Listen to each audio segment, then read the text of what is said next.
प्यारे श्रोताओं नमस्कार। मैं हूं आपकी होस्ट मीता गुप्ता। ज्ञानवापी चैनल में आपका स्वागत है। आप सुन रहे हैं पॉडकास्ट अद्भुत चरित्र। दोस्तों, पिछली कहानी में हमने सुना था कि राजा नहुष बहुत विनम्र, आदर्शवादी और प्रतापी राजा थे, लेकिन उनके सिर पर घमंड कैसे चढ़ गया, आज की कहानी यही बताती है। ये कहानी IBH द्वारा प्रकाशित किताब अमर चित्र कथा पर आधारित है। तो चलिए शुरू करते हैं आज की कहानी, अत्याचारी राजा नहुष। नहुष बड़ा ही प्रतापी राजा था। उसके महान कार्यों और अद्भुत पराक्रम को देखकर स्वर्गलोक के देवता भी दंग रह जाते थे। इसलिए जब एक बार देवराज इंद्र को किसी श्राप के कारण राज सिंहासन छोड़ना पड़ा, तब देवताओं ने सर्वसहमति से नहुष को ही अपना राजा चुना। नहुष को स्वर्ग में बुलाकर देवताओं ने उसे कई वर दिए और उसे अमृत भी पिलाया। अंत में ब्रह्मा जी ने वहां प्रकट होकर नहुष को एक बहुत ही बड़ा वरदान दिया। उन्होंने कहा कि जिस पर भी तुम्हारी दृष्टि पड़ेगी उसकी शक्ति क्षीण हो जाएगी और वह तुम्हारे वश में हो जाएगा। इन सब बातों के बावजूद नहुष बड़ी श्रद्धा के साथ पहले की तरह ही देवताओं की पूजा अर्चना करता रहा, किंतु स्वर्ग के दरबार में सभी देवता उसे राजा के रूप में झुककर प्रणाम करते थे। इसी तरह काफी समय तक यह क्रम चलता रहा। एक दिन अचानक पूजा करते करते नहुष सहसा बीच में रुक गया। उसने अपनी आंखें खोली और सोचने लगा कि मैं देवताओं की पूजा क्यों करूं?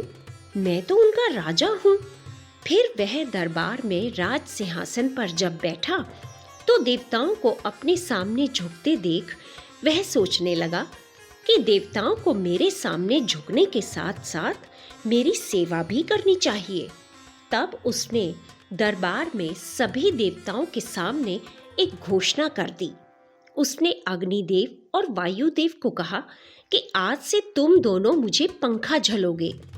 यह सुनकर देवता अपने कानों पर विश्वास नहीं कर पाए। जब वे विरोध करने को खड़े हुए तो राजा नहुष ने उन्हें अपनी दृष्टि से घूर कर देखा तो देवता उसके सामने बेबस हो गए, क्योंकि उनकी शक्ति क्षीण हो चुकी थी। फिर नहुष ने अगली घोषणा की कि आज से सप्तऋषि स्वर्ग में मेरा रथ घोड़ों की जगह खुद खींचा करेंगे।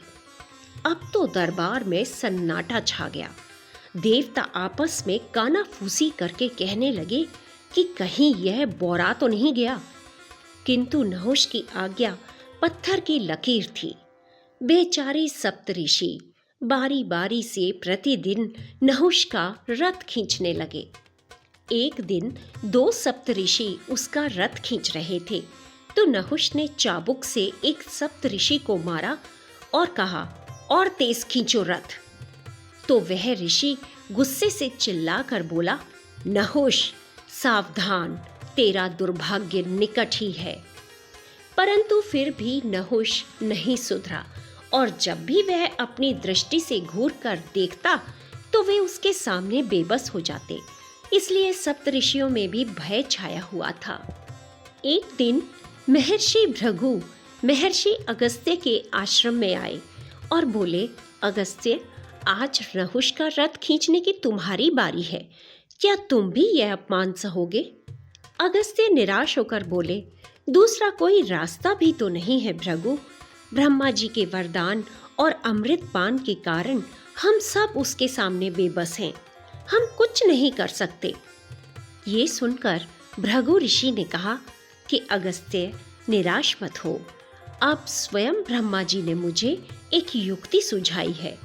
नहुष के पैनी दृष्टि के प्रभाव से बचने के लिए मैं सूक्ष्म रूप से तुम्हारी जटाओं में छिप जाऊंगा। जब तुम रथ में जुटोगे तो नहुष तुम्हें चलने की आज्ञा देगा, तो तुम टस से मस नहीं होना। चूंकि उसके पापों का घड़ा भर गया है तो वह तुम्हें लात मारेगा। तब मैं तुम्हारी जटाओं में छुपा होने के कारण उसकी दृष्टि की सीमा से परे रहूंगा और उसे श्राप दे दूंगा। मेरा दिया श्राप तुरंत उसे लग जाएगा। कुछ देर बाद जब ऋषि अगस्त्य रथ में जुटे तो नहुष ने वैसा ही किया जैसा ऋषि भृगु ने कहा था, और तभी भृगु ने नहुष को श्राप दे दिया कि पापी नहुष, जा, तू एक विशालकाय सर्प बन जा। नहुष किसी को देख नहीं पा रहा था, इसलिए वह तुरंत हवा में लहराता हुआ विशालकाय सर्प बनकर स्वर्ग से धरती की ओर गिरने लगा और फिर धम्म से पृथ्वी पर जा गिरा। सर्प बनकर नहुष जंगलों और पहाड़ों में रेंगने लगा, लेकिन अपने पिछले पुण्यों और तप के प्रभाव से नहुष अपने पिछले दिनों को भूला नहीं था। इसलिए अब पश्चाताप की अग्नि में जलने के सिवा उसके पास कोई चारा न था। सर्प योनि में वह रह रहकर देवताओं और ऋषियों से क्षमा मांगने लगा। नहुष की करुण और सच्चे मन से की गई प्रार्थना स्वर्ग तक पहुंची। तब भृगु ऋषि, जिन्होंने उसे श्राप दिया था, नहुष के सामने पहुंचे और कहा कि मैं अपना श्राप वापस तो नहीं ले सकता, किंतु धरती पर जन्म लेने वाले तुम्हारे ही वंश का एक राजा तुम्हारा उद्धार करेगा। ये कहकर भृगु ऋषि अंतर्ध्यान हो गए और वह विशालकाय सर्प अकेला अपने उद्धारक की प्रतीक्षा में जंगलों और पहाड़ों में धरती पर विचरता रहता। दोस्तों, हमारे आदर्श और विनम्र सत्कर्म हमें प्रतिष्ठा, पद और कीर्ति देते हैं, लेकिन जब मनुष्य अपनी शक्ति पर अभिमान करना आरंभ कर दे तो वह अर्श से फर्श पर आ जाता है। हमें ये नहीं भूलना चाहिए कि जो भगवान वरदान दे सकता है, वही वरदान का गलत प्रयोग करने पर उस वरदान को समाप्त करने का रास्ता भी जानता है। तो मनुष्य को कभी भी इस दंभ में नहीं रहना चाहिए कि वही सबसे श्रेष्ठ है, क्योंकि जिसने मनुष्य को भी बनाया हो वह उससे भी अधिक श्रेष्ठ है। दोस्तों, अगले एपिसोड में हम सुनेंगे कि राजा नहुष किस तरह इंद्र की पत्नी इंद्राणी शची को पाने के लिए काम भावना से आसक्त हो गया था। अगर आपको ये पॉडकास्ट अच्छा लग रहा हो दोस्तों, तो प्लीज़ इसे सब्सक्राइब और लाइक ज़रूर करें और अपने सभी परिचितों के साथ इसे शेयर ज़रूर करें। तो मिलते हैं अगले एपिसोड में। तब तक के लिए नमस्कार और पॉडकास्ट सुनने के लिए धन्यवाद।